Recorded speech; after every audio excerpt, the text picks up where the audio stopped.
Good morning students. आइए हम लोग सेकेंड ईयर फिजिक्स के पहले चैप्टर के प्रश्न है उसको सॉल्व किया जाए। 1.4 में ये ए और बी दो क्वेश्चन पूछा गया है।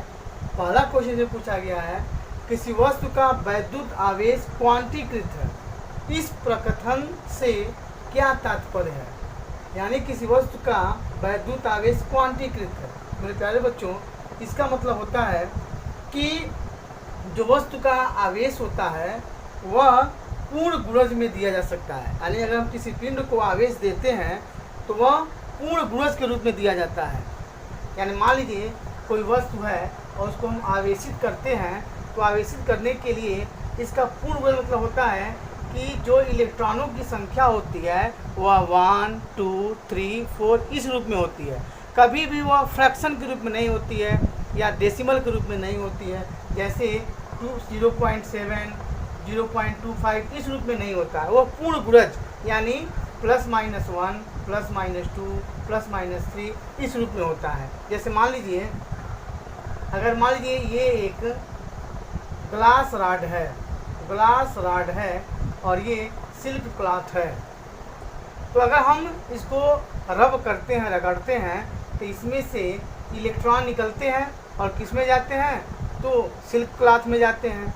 तो मान लीजिए अगर एक इलेक्ट्रॉन जाता है तो यहाँ पे +1 इलेक्ट्रॉन होता है, इसमें -1 इलेक्ट्रॉन होता है। इसका मतलब हो गया मेरे प्यारे बच्चों कि जो इलेक्ट्रॉनों का स्थानांतरण होता है वह 1, 2, 3 के रूप में होता है। यानी +-1, अगर 1 गया तो +1 यहाँ हुआ, -1 यहाँ हुआ, क्योंकि कुल +1 गया यहाँ -1 इलेक्ट्रॉन हो गया। तो इसको हम बोलते हैं क्वांटीकृत। यानी वस्तु का आवेश की न्यूनतम इकाई के पूर्ण गुणजों में ही दिया जा सकता है। यानी यहाँ पर देखिए हम लोग पढ़ते हैं फार्मूला Q बराबर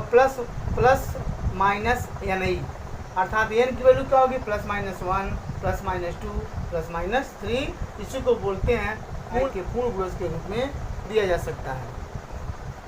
अब देखिए दूसरा इसका है, स्थूल अथवा बड़े पैमाने पर वैद्युत आवेशों से व्यवहार करते समय हम वैद्युत आवेश के क्वांटमीकरण की उपेक्षा कैसे कर सकते हैं। मेरे प्यारे बच्चों, इस वस्तु का जो आवेश होता है वह बहुत बड़ा होता है, जबकि एक इलेक्ट्रॉन पे जो आवेश होता है वह 1.6 × 10⁻⁻19 कूलाम होती है। तो हम कह सकते हैं किसी आवेशित वस्तु का जो आवेश है वह इसकी अपेक्षा एक इलेक्ट्रॉन के आवेश की अपेक्षा बहुत अधिक होती है।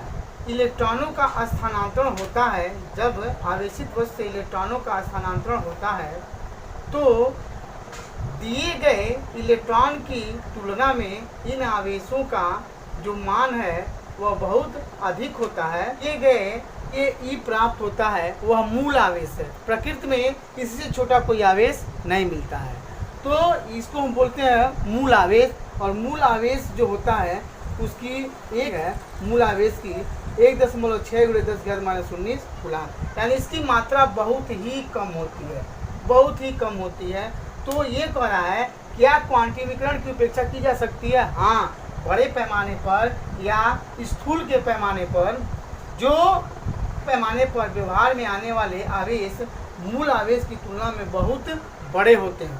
तो अगर इलेक्ट्रॉन इसमें से निकलते हैं, उन इलेक्ट्रॉनों की अपेक्षा जो इसमें आवेश होते हैं वह बहुत ही बड़े होते हैं, क्योंकि जो इलेक्ट्रॉन स्थानांतरित होता है उसकी जो वैल्यू होती है इस पूरे पर कुल आवेश की वैल्यू की तुलना में बहुत ही यह कम होती है। इसलिए कहा जाता है कि वैद्युत आवेशों का हम क्वांटमीकरण की उपेक्षा करते हैं। देखिए इसका 5वां प्रश्न, जब कांच की छड़ को रेशम के टुकड़े से रगड़ते हैं तो दोनों पर आवेश आ जाता है। इसी प्रकार की परिघटना का वस्तुओं के अन्य युग्मों में भी किया जाता है। स्पष्ट कीजिए कि यह परीक्षण आवेश संरक्षण नियम से किस प्रकार सामंजस्य रखता है। मेरे प्यारे बच्चों, अगर दो उदासीन वस्तुएं लिया जाए और दोनों को अगर घर्षण किया जाए, दोनों को रगड़ा जाए, रब किया जाए, तो दोनों आवेशित हो जाती हैं। और उदासीन का मतलब हो गया, पहले हम ऐसे दो वस्तुएं लेते हैं जो उदासीन थे, यानी इस पर कोई चार्ज नहीं है, लेकिन रगड़ने के बाद जितना प्लस चार्ज होता है उतना ही दूसरे पे माइनस चार्ज होता है। तो अगर दोनों को नेट आवेश देखा जाए तो कितना होता है, शून्य होता है। आवेश संरक्षण के नियम का पालन करते हैं। देखिए हमने दो उदासीन वस्तुएं ली, एक ग्लास रॉड और सिल्क क्लॉथ। ये घर्षण से पहले ये उदासीन थे, इन पर कोई आवेश नहीं था। तो अगर देखा जाए तो जो कुल आवेश होगा वो कितना था, 0। जो नेट जो आवेश था, चार्ज था, कितना था, 0, क्योंकि दोनों उदासीन थे। अब हमने क्या किया, इन दोनों को, एक ग्लास रॉड और सिल्क क्लॉथ को आपस में रब किया, रगड़ा, घर्षण किया। तो घर्षण करने की वजह से इसमें से इलेक्ट्रॉन निकल के किस में जाएंगे, सिल्क में जाएंगे। तो जितने इलेक्ट्रॉन जाएंगे उतने पॉजिटिव इलेक्ट्रॉन इस पे रहेंगे, यानी कुल इसका आवेश कितना माना गया, प्लस या नहीं माना। इसमें से n इलेक्ट्रॉन निकले, कितने इलेक्ट्रॉन गए, n। तो इसका जो पूरा चालक होगा वो क्या हो जाएगा, कुल चालक का जो चार्ज होगा Q बराबर प्लस या नहीं होगा। अब इसमें से इलेक्ट्रॉन आए तो टोटल जो इनका चार्ज होगा Q बराबर या नहीं होगा।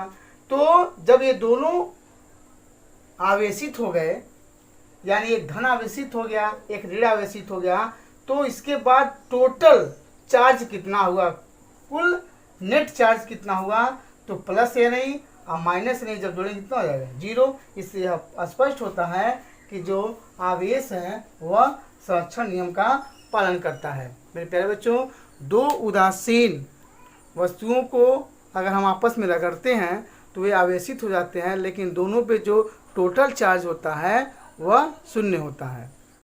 भाई बच्चों, इसका 6वां क्वेश्चन देखिए। 4 बिंदु आवेश QA 2 microcoulomb, QB -5 microcoulomb, QC 2 microcoulomb तथा QD -5 माइक्रोकूलम 10 सेंटीमीटर भुजा के किसी वर्ग ABCD के शीर्ष पर अवस्थित हैं। वर्ग के केंद्र पर रखे 1 माइक्रोकूलम, यहाँ पर 1 माइक्रोकूलम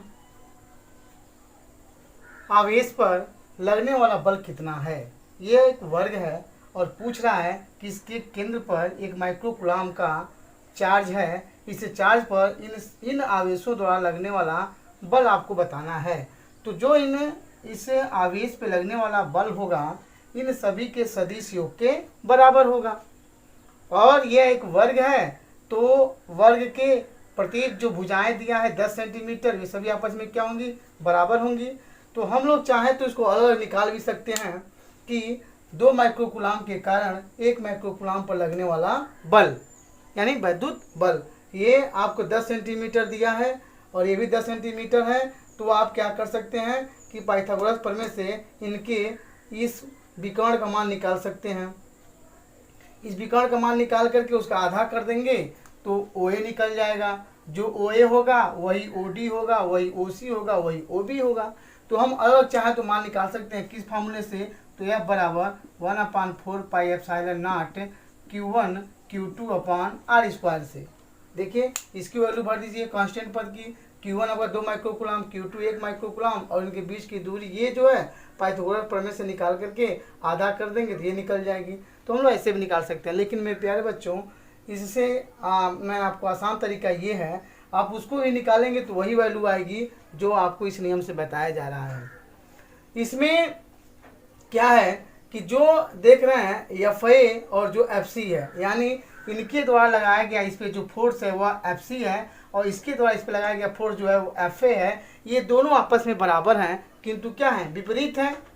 बराबर है किंतु विपरीत है। वैसे ही ये इस पे लगा रहा है फोर्स, ये इस पे लगा रहा है फोर्स। बच्चों, जब ये सभी फोर्स, ये फोर्स, ये फोर्स, ये फोर्स, ये फोर्स बराबर हैं किंतु एक दूसरे के बराबर हैं किंतु एक दूसरे के विपरीत हैं, तो यहाँ पर देखिए केंद्र पर रखे आवेश पर बल चारों आवेशों के कारण बलों के सदिश योग के बराबर होगा। अर्थात जो इस 1 माइक्रोकूलम पे लगने वाला जो फोर्स F है, ये सभी आवेशों द्वारा लगने वाले जो फोर्स हैं FA, FB, FC, FD के सदिश योग के बराबर होगा। और ये हम जानते हैं कि जो FA है वह FC दोनों बराबर हैं किंतु विपरीत हैं, FB, FD भी बराबर है किंतु विपरीत हैं। अगर इस मान को हम पुट करेंगे तो 1 माइक्रोकूलम पे लगने वाला जो फोर्स होगा वह कितना आएगा, 0 आएगा। मेरे प्यारे बच्चों, यहाँ से भी हम लिख सकते हैं या अलग अलग वैल्यू भी निकालेंगे तो अभी जब इसको जोड़ेंगे तो इसका पद क्या आएगा, इसका टोटल जो मान आएगा वह 0 आएगा।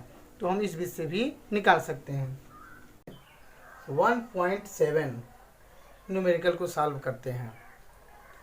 ये जो 1.7 का है इसमें दो पार्ट दिया है, पार्ट ए पार्ट बी। तो पार्ट ए को देखा जाए, स्थिर वैद्युत क्षेत्र रेखा एक सतत वक्र होती है, अर्थात कोई क्षेत्र रेखा एकाएक नहीं टूट सकती। क्यों? मेरे प्यारे बच्चों, ये बोल रहा है अगर कोई बिंदु आवेश है तो उस बिंदु आवेश का अपना एक वैद्युत क्षेत्र होता है और वह वैद्युत क्षेत्र एकाएक टूट नहीं सकता। ऐसा क्यों है? तो आपको ये बताया भी गया था कि बिंदु आवेश के कारण उनका एक वैद्युत क्षेत्र होता है और उस वैद्युत क्षेत्र किसी भी बिंदु पर खींची गई स्पर्श रेखा उस वैद्युत क्षेत्र की दिशा को बताती है। तो यदि वह सतत वक्र बनती हुई अगर वो टूट जाती है तो टूट जाएगी तो वहाँ क्या होगा, वहाँ वैद्युत क्षेत्र नहीं होगा, और जब वैद्युत क्षेत्र नहीं होगा तो उसका डायरेक्शन भी नहीं होगा, जो कि यह संभव नहीं है कि आवेश हो और उनका वैद्युत क्षेत्र न हो। तो यही बोल रहा है एकाएक नहीं टूट सकती। क्यों? क्योंकि उस बिंदु पर वैद्युत क्षेत्र का कोई दिशा ही नहीं होगा, जो कि असंभव है। मेरे ख्याल से आपको समझ में आ गया कि अगर कोई बिंदु आवेश है तो उस बिंदु आवेश का अपना वैद्युत क्षेत्र होता है और वह सतत वक्र होती है। उस सतत वक्र के किसी भी बिंदु पर खींची गई स्पर्श रेखा उस वैद्युत क्षेत्र की दिशा को बताती है, और अगर वह एकाएक टूट जाती है तो वहाँ पे कोई वैद्युत क्षेत्र नहीं होगा, और जब कोई वैद्युत क्षेत्र नहीं होगा तो उसका कोई डायरेक्शन भी नहीं होगा, जो कि यह असंभव है। दूसरा देखिए, स्पष्ट कीजिए कि दो क्षेत्र रेखाएं कभी भी एक दूसरे को परिच्छेद क्यों नहीं करती।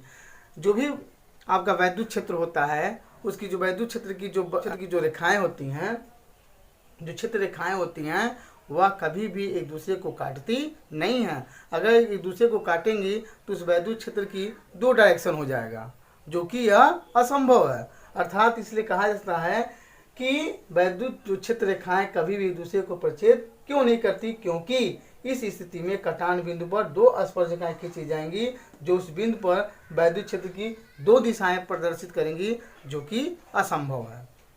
मेरे ख्याल से आपको पार्ट ए और पार्ट बी समझ में आया होगा।